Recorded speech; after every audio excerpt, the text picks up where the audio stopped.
Hello everyone, welcome back to the channel. I'm really excited to see what the runes have to say for this week ahead, and it is a doozy. There is some deep energies that are happening for this week, and I'm very excited to dive into them.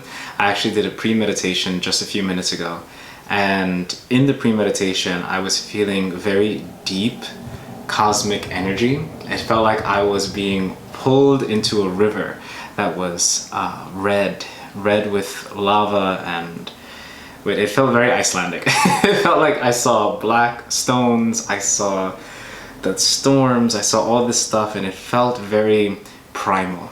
It felt very the kind of cataclysm that brings beginnings, right? The kind of unerringly powerful energy that the earth has within her, right? The unyielding nature of the earth's power, right? That's what it felt like. It felt like something that cannot be stopped. And what was brought to mind during the pre-meditation was actually while I was running earlier this week, so I like to go on runs, I heard, or I felt something within me that said, you know, we as humans were evolved to endure. We evolved to outlast, to outrun, to outpace our predators, our prey, whatever it may have been, right?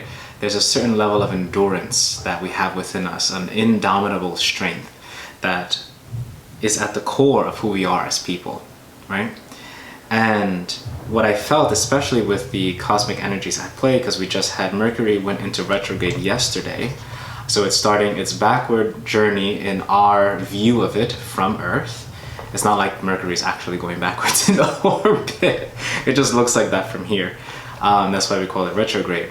And so Mercury going into retrograde, going back into Gemini, and entering into Taurus later in about a week and a half or so, we're going to see a lot of recurring mental themes. We're going to see a lot of recurring mental narratives that we may have offered ourselves as solace or as a space of safety for ourselves when we were younger, or perhaps even from a couple years ago or anywhere in the past, right? Because retrogrades often bring to my mind a revitalization, a remembering, a reworking of older aspects of ourselves, and offering ourselves an opportunity to create openness, or to create a space in which we can engender possibility. And retrograde allows for that time where we look within ourselves. Then we also have Jupiter that moved into Aries, which is very powerful, passionate, it's abundant, it's very, how do I say this? Some would say ego-driven, but I often don't like to use that word or that phrase, just because the ego is not as bad as, as like people paint it out to be, right? Our sense of self is there to preserve, to keep ourselves safe. Our mind is made to protect us, right? And so there is a aspect of ourselves that is a part of that process of defending us, of maintaining particular practices and particular habits in order to create a sense of safety, right? So that's not always a bad thing. So how we look at the ego has already been tinted as like, we must get rid of it, we must get rid of the ego, we must allow our minds to be blank and return to this. And it's like, no, stop. Stop, this is madness.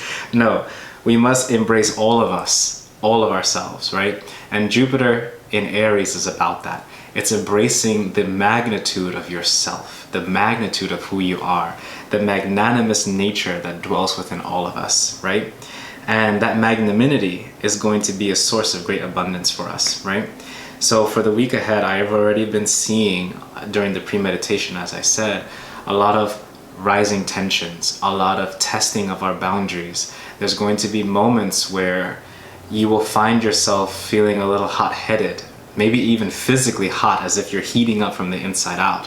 There's going to be moments this week that are going to pinpoint certain frustrations, that are going to locate the nexus of old wounds that we can then access and then release. It's also going to be a time of great expansion, right? So it feels like that primordial energy, right? Like I had mentioned earlier, this lava that was bursting forth from the dark stone of the mountain, which is really cool. But we'll see what the runes have to say. That was my little preamble. So let's see what comes to mind.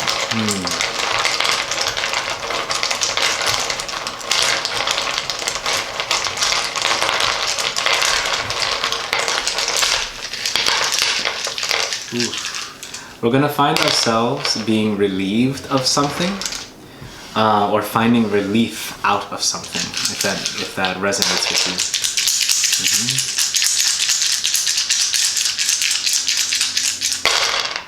you. Relief seems to be the theme this week, or a sense of calmness. Yeah. So, as you guys know, for those of you who are often here, hi, welcome back. So I usually start in the middle and ripple outwards, and what I see here, the first rune that catches my eye is Isa, right? Now, for those of you who don't know the rune, Isa literally means ice. It means freezing our energy, freezing our sense of self. It's this kind of a period of patience, of rest, a period of waiting to see where the pieces fall, right? Isa can also represent a time of reflection and an opportunity for growth that allows for a crystalline organization of our inner world. And what I mean by that is taking from, as a metaphor, the process of how water turns into ice, right? Ice is the crystalline structure of water. Water becomes ice, it starts to crystallize, whereby all of its atoms arrange itself in a particular order, right? And that order then expands the ice, or expands the water as it freezes, right? Ice is one of the few things that expands it as it freezes, which is quite beautiful. So I like to see Isa as an opportunity for reflection and growth and expansion that comes through the process of organizing our inner emotions and organizing the water of our souls, right? So for this week, so starting today into tomorrow, I would say also leaning into Friday, there's going to be an opportunity for us to stop, to pause, to look at all of the ways in which the world is moving around us and how quickly it's moving, and to understand how that swiftness is influencing the waters of our own soul. And utilizing that water to pause, freeze it so that it expands, so that I can see where each bridge, where each atomic bridge connects. And I can see where a link is missing, or I can see where something is off, or I can see like, there's a trigger for me, or oh, there's a frustration, or oh, that's what I was really thinking about at that time, right? Then we have Fehu that has fallen on its side. So this time of freezing may feel for many of us as if there's nothing happening, as if we're not getting our jobs done, or as if there's delays at work, or delays within our own romantic lives, or within our interpersonal lives, right? Whatever that may mean, there may be a delay in the abundance that we're looking for, right? Or a delay in the flow of things, and this may cause some frustration for us later into the weekend. But what I would suggest is that using this opportunity, like I had said, to pause, freeze, to analyze every single aspect of the narratives that you are producing in the process of observing your own emotion waters, and using that time to find the gift in everything, to find the gift that's hidden there, because we have Gebo hanging out on the side, which I really enjoy. And then here's where we have this very interesting outward energy that's waiting for us in the week ahead, or the week coming. So this is after Sunday, right? And what I see here is a Y, right? And as it comes this way and down, it creates this split. So for me, how I'm reading this is we're starting with Isa. We're understanding that it may bring us some frustrations with Fehu on its side, but we can use this opportunity to find whatever it is that we need to look for, because Spirit is offering us an opportunity, or our guides, or our ancestors, or whoever it is that you connect with, is offering a time in which we can look at the water, look at how it crystallizes, see where there are cracks in the ice, or see where the ice is not quite as clear as it should be, right? or as it could be. Wouldn't say should. I never liked the word should. As it could be, right? And taking that opportunity to see which way you want to go, because I see a split here in the timelines, which is going to be fun. So very quickly, we'll go into that. So on the right here, we have Ewas, right? Ewas here, which I really do enjoy seeing, because Ewas represents the yew tree. It represents a moment of deep and powerful transition.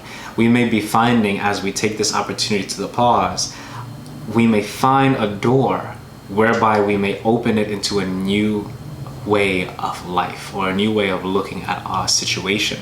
So perhaps there may be a situation that you are currently dealing with, and again, take this as it resonates, but there may be a situation, as I had mentioned, that you may be particularly dealing with at this time that may cause a lot of frustration for you, as I had mentioned before. And what I'm feeling is that you'll have that time to see from a new perspective, to shed the past, to shed the old skin, because the yew tree is often buried, or often, planted in cemeteries, and the trunk is often dead, but the rest of the tree is alive, which I think is quite interesting. And it always creates this hollow cavern, this hollow cave-like thing in the middle of the tree, and that is the portal, right? The portal through death into resurrection, right?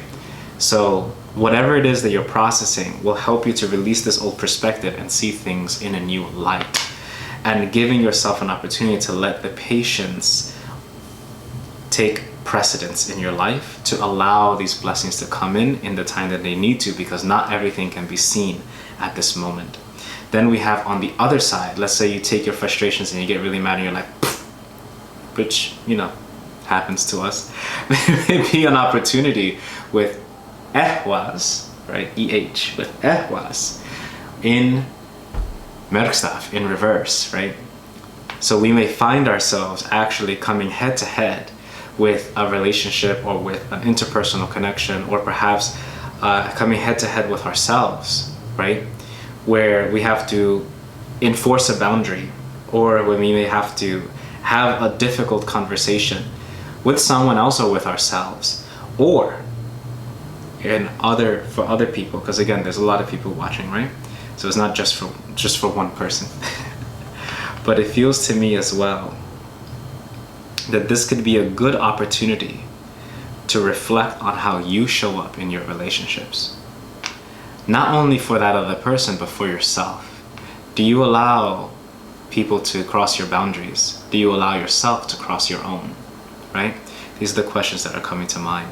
So that's what I see for the week ahead, especially with this deep astrological energy that's coming through. We're going to be seeing a lot of this fiery opportunity for growth and becoming, which is really exciting.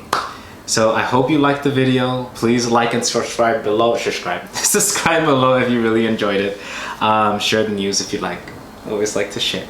And yeah, I'll see you guys here on the channel next week. Be sure to tap into my newsletter, Solas. I released it earlier, like about a week and a half ago or so. So please feel free to check that out. It'll be on my Instagram, which is linked below. And I'll see you guys next week here on the channel. All right, everyone. Bye.